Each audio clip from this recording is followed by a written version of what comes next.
Subscribe कीजिए शब्द सम्राट news channel को और बेल आइकन को भी दबाइए लेटेस्ट न्यूज सबसे पहले देखने के लिए।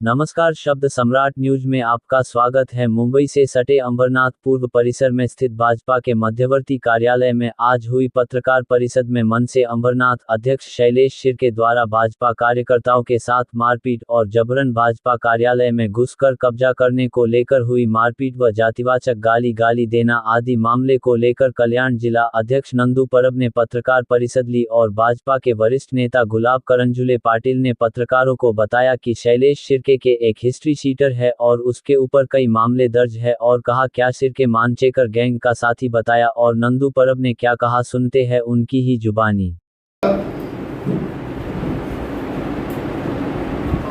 तेजस्विनी सारख्या एका महिला कार्यकर्त्याच्या हातावर डॉक्टर बाबासाहेब आंबेडकरांचा गोंधळलेला फोटो पाहून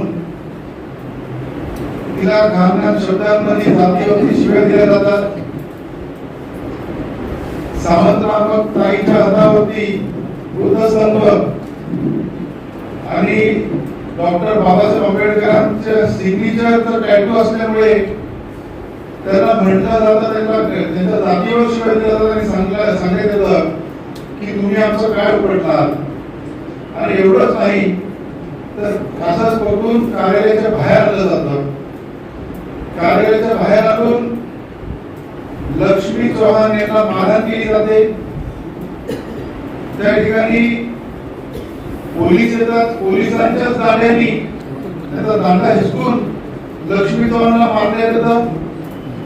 15 ते 20 जण एकत्र येऊन लक्ष्मी चव्हाणला मारतात आणि तिकडून आपल्याला एक आवाज ऐकायला येतो की याला मारून टाक। आणि तेवढंच नाही ते सर्व काही किमान 8 ते 10 पोलीसवाल्यांच्या समोर ते कृत्य घडतं। तेवढंच नाही तर संतोष शिंदे त्या ठिकाणी विचारतात की हे सगळं काय चालू आहे। संतोष शिंदेला देखील त्याच पद्धतीने मारण्यात येतं। मंचेकर टोळी नावाची एक टोळी अंबरनाथ आणि ठाणे जिल्ह्यामध्ये सक्रिय होती आणि त्या टोळीचा बिनमोड पोलिसांनी केला, परंतु त्याच्यातली काही भांडवल आज या ठिकाणी आहेत आणि त्या टोळीचा सदस्य म्हणून हा शैलेश शिर्के हा त्या टोळीचा सदस्य। वास्तविक आता याला शिक्षा लागलेली आहे, कोर्टाने याला 7 वर्षाची शिक्षा दिलेली आहे। अनेक गुन्हे दाखल आहेत आणि इतके गुन्हे दाखल असून सुद्धा तो उजळ माथ्याने सफेद कपडे घालून अगदी केंद्रातला मंत्रीसारखा तो फिरतो। 5-25 पोरं जमा करणं, क्वार्टर पाजणं आणि लहान मुलांना वामन मार्गाला लावणं हे त्याचं काम। छत्रपती शिवाजी महाराज शिवाजीनगर हे कष्टकरी दलित शोषित पीडित लोकांचं एक विभाग आहे। सर्वसामान्य लोक तिथे राहतात आणि रोजगार कमवतात आणि अशा ठिकाणी या चोर माणसाची दादागिरी त्या ठिकाणी असते गोरगरिबांची की जेणेकरून त्यांच्यावर झालेला अन्याय फक्त सहन करायचा, पोलीस स्टेशनला तक्रार देण्याची सुद्धा त्यांची हिंमत नाही, एवढी त्याची दहशत। संपूर्ण शहरामध्ये विकास कामाला विरोध, प्रत्येक कामामध्ये त्याचा विरोध, MIDC मध्ये हप्ते घेणं, बिल्डरच्या नावाने तक्रारी देणं आणि मग साठलोटं करून त्यांच्याकडनं खंडणी वसूल करणं, असे अनेक गुन्हे त्याच्यावर असलेले. पण बरेच गुन्हे काही गोरगरीब लोक भीतीमुळे दाखल करत नाही. आता त्यांनी नवीन काम चालू केलं होतं की सुपारी घेऊन घर खाली करायचं, आणि सुपारी घेऊन घर खाली करण्याचं काम त्यांनी घेतलं होतं. आणि आमचं भारतीय जनता पक्षाचं एक कार्यालय ज्याची मालकी लक्ष्मी चव्हाण यांच्या मिसेसकडे होती, गेल्या 3 वर्षापूर्वी 2-3 वर्षापूर्वी 23 मध्ये ॲग्रीमेंट झालं. आणि त्या कार्यालयाचं उद्घाटन भारतीय जनता पक्षाचे महाराष्ट्र प्रदेशाचे अध्यक्ष चव्हाण साहेब यांच्या हस्ते झालं. बघा, 3 वर्षापासून त्या ठिकाणी भारतीय जनता पक्षाचं कार्यालय होतं. कोर्टामध्ये त्यांच्या आपसात केसेस चालू आहेत. मालकीन म्हणते मी घर विकलं, त्याची सुद्धा शूटिंग आमच्याकडे. आणि ज्यांनी हा हमला करायला लावला ते स्वतः म्हणते माझ्याकडे ताबा आहे म्हणून. ताबा आहे तर पोलीस स्टेशनला पोलीस बळ मागायचा प्रश्न येतो पुढं. मग ही सुपारी शैलेश शिर्केला देण्यात आली हे खाली करून घेण्याची. आणि मग त्या कार्यालयामध्ये घर घर तिरंगा हा कार्यक्रम जो 15 ऑगस्टला भारतीय जनता पक्षाच्या वतीने जो केला जातो, त्या कार्यक्रमाच्या तयारीसाठी काही आमचे 5-10 लोक, त्याच्यात 4-5 महिला आणि असं तो कार्यक्रमाच्या रूपरेषेसाठी एकत्र जमल्या होत्या. आणि हे दारू पिऊन आलेले 10-15 लोकांचं टोळकं आमच्या कार्यालयात घुसलं आणि कार्यालय खाली करा, लोकांना बाहेर काढलं आणि शटर लावला. ते आतमध्ये काही बाहेर नाही निघल्या महिला, त्यांना कोंडून घेतलं. आणि कोंडून घेतल्याच्या नंतर मग ते लक्ष्मी चव्हाणे यांनी परत ते कार्यालय उघडलं आणि आतमध्ये गेले. परत हे सगळे आले 15-20 जण आणि सर्वांना मारझोड करून बाहेर काढलं. त्याच्यामध्ये काही आमच्या महिला कार्यकर्त्या होत्या, त्यांच्या हातावर बाबासाहेबांचा फोटो होता. एका महिलेच्या हातावर अशोक चक्र बाबासाहेबांच्या सहीचं चिन्ह होतं, गोंदलेलं होतं. तर त्या चिन्हाबद्दल अर्वाच्य शब्दामध्ये अपमान करून अशी भाषा वापरून अगदी जातीवाचक शिव्या देऊन त्यांना बाहेर काढलं. आणि बाहेर आल्याच्या नंतर सुद्धा त्यांना मी ती भाषा इथं सांगू शकत नाही, इतक्या खालच्या भाषेमध्ये त्यांनी त्या महिलांची वर्तणूक केली. हे सगळं होत असताना आमच्या चव्हाण यांनी 112ला फोन केला. पोलीस त्या ठिकाणी आले आणि पोलीस आल्याच्या नंतर बघा किती मोठी, म्हणजे हे मंचेकरचे पण बाप झाले. पोलिसांच्याच काठे घेऊन त्या पोलिसांना धक्काबुक्की करून चव्हाण आणि आमचे शिंदे साहेब यांना मारहाण करण्यात आली. आमच्या कार्यकर्त्यांना मारण्यात आलं. ते चित्रीकरणामध्ये स्पष्ट दिसतंय. म्हणजे पोलिसाला सुद्धा जुमानत नाही, पोलिसांना सुद्धा धक्काबुक्की केली, त्यांच्या हातातल्या काठ्या घेतल्या. आणि एवढंच नाही, हा शिर्के गुंड याला मारून टाका, जाऊन देऊ नका, याला मारून टाका, जाऊन देऊ नका, असा जोर जोरात 5-6 वेळा ओरडतोय आणि जमावाला तो उपसवतोय. म्हणजे मॉब लिंचिंगची केस आहे ती वास्तविक पाहता. आणि त्याच प्रकारे आमचे शिंदे साहेब ते बीजेपीच्या कार्यालयामध्ये काय गडबड झाली म्हणून पाहायला गेले. त्यांना सुद्धा म्हणले लय बीजेपी करतो म्हणून त्यांना सुद्धा मारलं. आणि त्याच पद्धतीने जमावाला उकसवण्यात आलं की याला मारून टाका, सोडून जाऊन देऊ नका.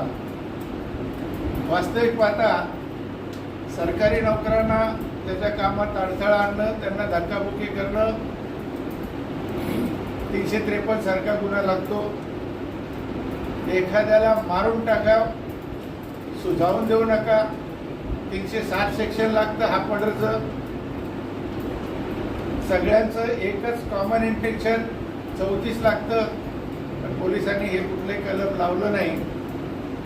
आणि तो पोलीस स्टेशनला गेल्याच्या नंतर सुद्धा पोलिसांशी त्यांनी आरेरावी केली, दादागिरी केली.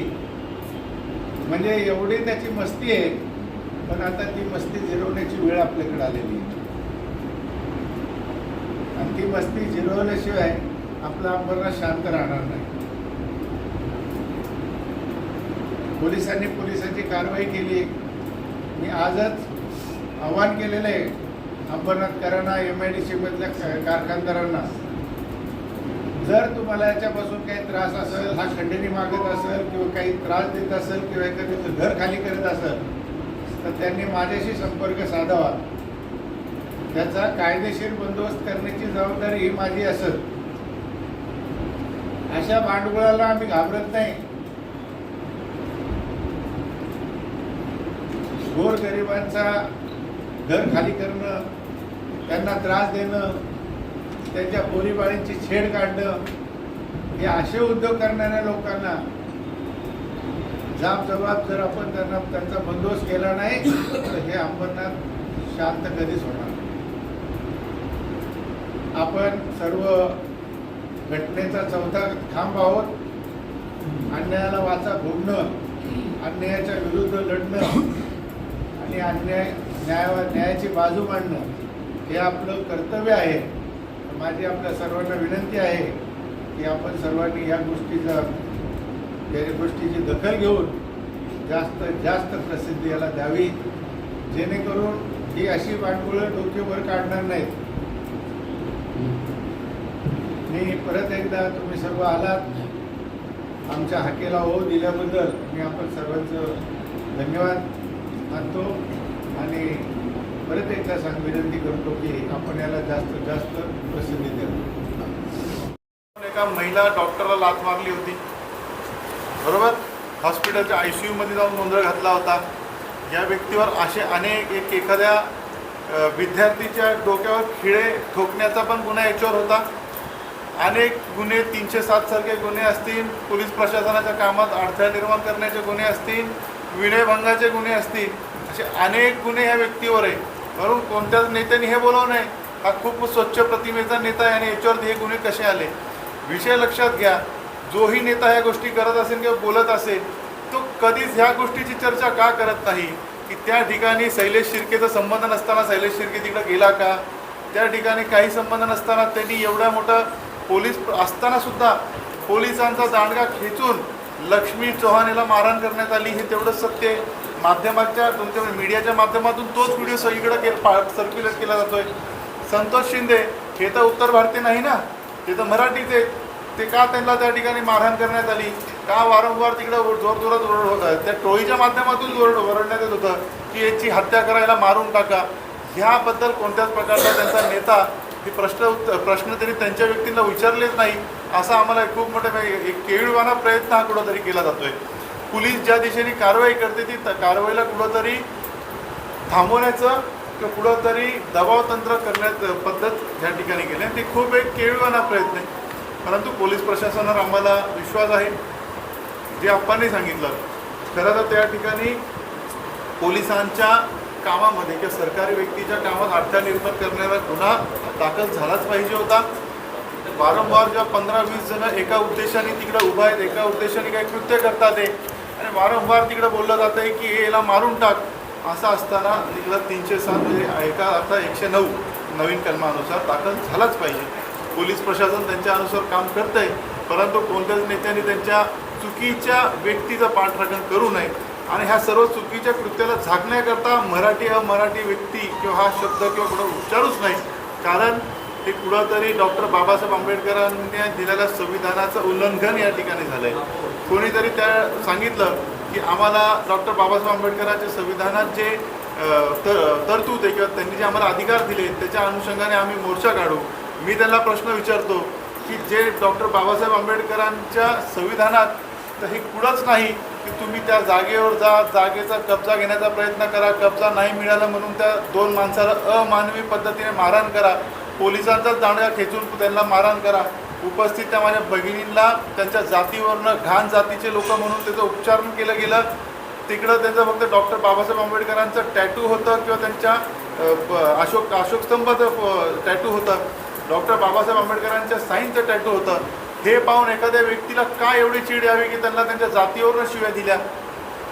आणि जर त्यांना तेवढं डॉक्टर बाबासाहेब आंबेडकरांच्या साईनचा टॅटू होता असं त्यांना ह्याच्यावरून त्याला राग आला असेल तर आम्ही सगळे याचा टॅटू काढून घेणार. की त्यांना राग यायचा तर येऊन दे त्यांना राग, आम्ही सर्वजण टॅटू काढून घेणार. तर त्यांना एवढा त्यांना राग आहे, एवढी घृणा आहे त्यांना, तर आम्ही सगळे काढणार टॅटू. तुम्ही त्यांना आम्ही त्यांना क्लिपही दाखवली, तुम्ही दिलेली क्लिप त्यांना दाखवली की 307 गुन्हा दाखल करा म्हणून. त्या आमचा त्यांच्यावर पूर्ण विश्वास आहे. त्यांनी जो ते जे कारवाई करतील ती आमच्या मनासारखीच होईल असं मला वाटतं. उनका ये जो कहना है वो सरासर गलत है. पूरा भारत में कोई भी आदमी को किसका भी घर खरीद के ले सकता है. यामुळेच त्या ज्या घराच्या मालकीण होत्या रेखा जाधव यांच्या नवऱ्याच्या नावावर असलेली प्रॉपर्टी, त्यांचं राहतं घर, नवरा वारल्यानंतर त्यांच्या पत्नीला ते घर त्यांच्या नावावर चढतं, त्याप्रमाणे त्यांच्या नावावर होतं. ते घर लक्ष्मीकांत चव्हाण यांनी ते 2023 साली विकत घेतलं. त्याचं हे कागदोपत्र सगळं इथे आहेत. यामध्ये 2023ला घेतल्यानंतर अंबरनाथ नगरपरिषदेकडे टॅक्स लागलेलं सुद्धा त्यांच्याकडे, त्यांचे स्वतःच्या नावाचं टॅक्स आहे, ते टॅक्स भरत आहेत. म्हणजे मला एक सांगायचं आहे, नवऱ्याची प्रॉपर्टी ही बायकोची होणार का भावाची होणार हे पहिलं आपण सगळ्यांनी ठरवलं पाहिजे किंवा प्रशासन ठरवलं पाहिजे. बरं, वाद कोणामध्ये होता तर जाधव परिवार, त्यांचे भाऊ परिवार, त्यांचे भाऊ, ह्या दोघांमध्ये कोर्टामध्ये वाद होतील किंवा काही विषय असेल. या शैलेश शिर्केला कोणी परमिशन दिली की गाळा खाली वास्तू खाली करण्याची, दादागिरी करून पोरं घुसून मारहाण करण्याची? यांना हक्क काय? मी अविनाश जाधव यांना सांगू इच्छितो की जर ते घर लक्ष्मीकांत चव्हाण यांनी घेतलं असेल, ते राहत असतील, त्यांना तुम्ही तुमच्या कार्यकर्त्यांनी मारलं, मग संतोष शिंदे हे काय कोण आहेत? मराठी आहेत, उत्तर भारतीय आहेत का साऊथ इंडियन आहेत? याचा पहिले शोध घ्यावा. तिथे असणाऱ्या महिला ज्यांच्या हातावरती टॅटू होता आंबेडकरांचा, डॉक्टर बाबासाहेब आंबेडकरांचा टॅटू होता, त्या कोण आहेत? त्या मराठी आहेत, उत्तर भारतीय आहेत का कोण आहेत? तुम्ही शोधून काढा. उगाच मराठीचा डंका पेटून एखाद्या गुन्हेगाराला पाठी घालण्याचा प्रयत्न करू नका. माझं तुम्हाला एक सांगणं आहे, हे अंबरनाथ शहर जर अशा मुळे त्रस्त असेल आणि तो जो व्यक्ती तुमचा पदाधिकारी असेल तर यापेक्षा नामुष्की तुमच्यावर कुठली उडावलेली नाही. गुंड प्रवृत्तीची लोक तुम्ही सांभाळता. आप्पांनी सांगितल्याप्रमाणे मंचगड टोळीचा तो सदस्य होता. म्हणजे इतकी पार्श्वभूमी असताना सुद्धा तुम्ही त्याच्या पाठीमागे उभे येऊन राहता. मला तुमचं नवलच वाटतं. साहेब, अविनाश जाधव आहेत, त्यांनी काल जी माहिती दिली त्याच्यात त्यांनी स्पष्ट सांगितलेलं आहे की ज्या पद्धतीने पोलिसांवर त्यांनी प्रश्नचिन्ह उपस्थित केले होते आणि एकंदरीत बीजेपी ह्या अंतर्गत वाद असताना भाजप आणि मनसे यांचा वाद सुरू झाल्याचं सुद्धा त्यांनी त्या बाबतीत, म्हणजे याबाबत मुख्यमंत्रीपद झारखंडकडे गृहमंत्रीपदाची जबाबदारी असताना सुद्धा हे असे वारंवार प्रकारचा अंबरनाथमध्ये घडत असतील तर त्याबाबत आपण काय पुढचं हे कसं आहे, माणसं, गुंड प्रवृत्तीची माणसं त्यांची, मारामारी करणारी माणसं त्यांची, आणि त्यांनीच सांगायचं सत्ता तुमची आहे. दुसरा विषय सांगायचा म्हणजे जे अविनाश जाधव सांगतायत की बाबा आमच्या कार्यकर्त्यांना, आमच्या त्या लोकांना मारलं, त्याचा खूप मारलं, पण जे त्यांचा एकही फोटो कुठे दिसला नाही आम्हाला आत्तापर्यंत. तुम्ही जो फोटो दाखवले त्याचा एकही मला व्हिडिओ क्लिप कुठेही दिसली नाही. पण कोण दिसलं मला, आपल्या सगळ्यांना कोण दिसतं आहे की शैलेश शिर्के यांची माणसं लक्ष्मीकांत चव्हाण आणि संतोष शिंदे आणि त्या महिलांना मारताना दिसतं आहे. ए मारून टाका अशा शब्द उच्चारताना दिसतं आहे. म्हणजे जर भारतीय जनता पार्टीच्या कार्यकर्त्यांनी जर कोणाला मारलं असेल त्याचा व्हिडिओ असला पाहिजे. तुम्हीच तुमच्या गाड्या फोडता, तुम्हीच तुमचं सगळं काढता आणि सांगता की यांनी फोडलं. म्हणजे हे पूर्णपणे हा जो व्यक्ती आहे हा पूर्ण गुन्हेगारी माइंडचा व्यक्ती आहे. याला बरोबर कळतं की आता केस होणार आहे, त्याला पर्याय काय केलं पाहिजे. म्हणून त्या शैलेश शिर्के यांनी स्वतःच्या मित्राची त्याच्या कार्यकर्त्याची गाडी फोडली आणि स्वतःच कंप्लेंट करायला आला. आताचीच खबर आहे की तो व्यक्ती ज्याची गाडी फोडली, ज्याच्या नावावर गाडी आहे, तो व्यक्तीसुद्धा फिर्याद द्यायला तयार नाही. म्हणजे किती खोटं बोलावं, इतकं खोटं बोलावं की रेटून खोटं बोलावं असं त्यांचा प्रयत्न चालू आहे. पण कायदा सर्वांना समान आहे. जर तुम्ही हातावर टॅटू असलेल्या व्यक्तीला नको त्या शिव्या देऊन, त्यांच्या जातीवनाला हिणवून बोलून जर तुम्हाला तुमच्यावर ॲट्रॉसिटी केस टाकलेली आहे तर ते कायद्याने योग्यच केलेलं आहे. तुम्ही एखाद्याच्या घरात घुसून तोडफोड करता, लॉक लावता, मारहाण करता, तिथले पैसे चोरता, चैनी चोरता, कुठल्या हेतून तुम्ही गेले होते? तुमचा संबंध काय? जाधव कुटुंबियांचा विषय होता. लक्ष्मीकांत चव्हाण यांच्या नावावर प्रॉपर्टी होती. तुम्हाला त्या भांडणात पडायचं गरज काय? तुम्ही वसुलीची कामं घेता का? तसं स्पष्ट सांगावं. आम्ही वसुलीची कामं घेतो तसं त्यांनी स्पष्ट सांगावं. आमचा धंदा आहे त्यांचा तो वसुलीचा, तसं स्पष्ट सांगावं. यामध्ये ऑफिसरने म्हणून दाखवत आहे भाजपच्या पदाधिकाऱ्यांमध्ये यामध्ये हात घेऊन जातात म्हणजे असं आवडण्यासाठी. साहेब, माझी तुम्हाला सगळ्यांना विनंती आहे, तुमच्या घरात एखादा व्यक्ती घुसला, तुम्हाला मारलं आणि काही वस्तू घेतले तर तुम्ही त्यांच्यावर काय टाकणार आहे? केस टाकणार आहे, रॉबरीची केस टाकणार आहे. प्रवृत्ती तशीच आहे त्याची, रॉबरी करण्याची प्रवृत्ती असणार. गुन्हेगारी माइंडचा व्यक्ती आहे तो. जर त्याला त्याची चर्चा करून सुद्धा काही करता यायचं की बाबा हा गाळा ह्यांचा आहे, तुम्ही नेतेच म्हणता मनसेचे, बसवा दोन्ही पार्टींना, चर्चा करा, दोघांशी बोलवा, दोघांना सांगा. हे केलं गेलं का? तर नाही. बरोबर की नाही? साहेब, दोन कुटुंबांचा वाद असताना याला राजकीय रंग देण्याचा प्रयत्न करण्यात येतो असं तुम्हाला वाटतंय? 100% तसंच केलं गेलं आहे. यामध्ये दोन कुटुंबाचा वाद असल्या कारणामुळे, म्हणजे कोणाचं, दोन्ही जाधव भाऊ आणि त्यांची मिस, त्या दोघांच्या वादामध्ये ह्याला राजकीय स्टंट करायचा आणि आपली कुठेतरी पोळी भाजायची, चर्चेत राहायचं, हे सगळं दिसतंय. स्वतः काही काम करायचं नाही. त्यांचा इथं नगरपालिकेमध्ये आपण बघितलं असेल, इकडे पूर्ण सुपडा साफ झालेला आहे. तर काहीतरी कुठेतरी एक वाद करायचा आणि काहीतरी भांडणं उकरून काढायचं आणि नको ते विषय करायचे. अंबरनाथ शहरामध्ये शांतता आहे, सगळं भंग करायचं, ही ते वृत्ती असलेली व्यक्ती आहे. ह्या व्यक्तीला जे कलम टाकले आहेत ते मला तर वाटतं योग्य आहे, पण त्यांना अविनाश जाधवांना थोडंसं समजावं लागणार आहे. त्यांनी माहिती करून घ्यावी वाद कशामुळे झाला, काय झालं, आणि त्यांनी काल ते बाईट देताना बोलले की पोलीस स्टेशनमध्ये वारंवार भाजपाच्या बड्या नेत्याचे फोन येत होते आणि जेवढे पाहिजे तेवढे गुन्हे दाखल करा त्यांच्यावरती, म्हणजे विविध कलमाखाली त्यांच्यावरती गुन्हे दाखल करा असं त्यांनी म्हटलं. बघा, पोलिसांनी काम केलं हे काय तुम्ही त्या जी घटना घडली आहे स्टार्ट टू एंड त्याप्रमाणे कलम टाकली गेली. हे बघा कोणाचे फोन आले त्यांनी सांगावं. म्हणजे आमचं असं मत आहे की तो मारून टाका, जाऊन देऊ नका, 307 दाखल व्हायला पाहिजे. तो उलट त्यांच्या बाजूनेच केलं गेलेलं आहे माझं तर म्हणणं आहे. कसं पूर्ण क्लिपमध्ये त्या व्हिडिओ क्लिपमध्ये तो बोलतोय मारून टाका मारून टाका. अरे काय मारून टाका? त्यांनी ते विकत घर घेतलं म्हणून मारून टाका.